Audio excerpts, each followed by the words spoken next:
Aito-hanke on vähän reilu 2,5-vuotinen ESR-rahoitteinen hanke.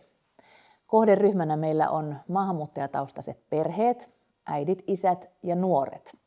Toisena kohderyhmänä on verkostot, eli toimijat, jotka omassa työssään kohtaa maahanmuuttajia. Toiminta-alueena meillä on Meri-Lappi ja lisäksi Ylitornio. Käytännössä ryhmätoimintaa ja asiakkaiden kohtaamista ja verkostotyötä ollaan tehty Kemissä, Torniossa ja Tervolassa.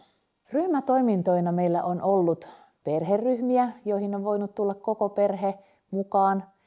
Ja sitten erikseen Kemissä on pyörinyt naisten hyvinvointiryhmä, nuorten ryhmä ja miesten ryhmä. Näissä ryhmissä me ollaan käsitelty hyvinvointiin ja mielenterveyteen liittyviä teemoja. Ollaan koitettu motivoida maahanmuuttajia pitämään itsestään huolta ja löytämään myös mielekästä tekemistä ja omia harrastuksia.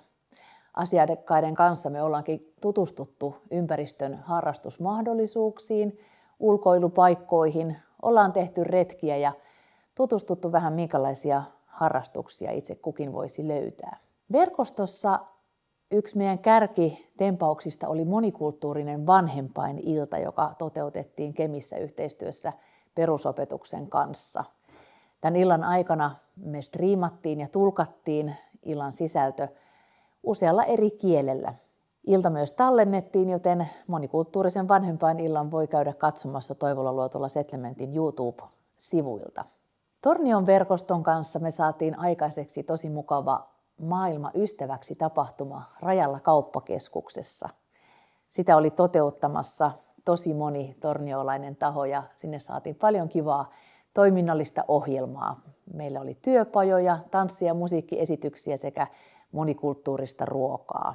Hankkeen lopputuotoksena teemme Koko perhe kotoutuu -oppaan. Siinä puhutaan juuri siitä, miten on tärkeää, että koko perhe tukee toinen toistaan kotoutumisen polulla. Tärkeää on löytää sisäinen motivaatio ja halu kotoutumiseen. On tärkeää, että koko perhe kotoutuu.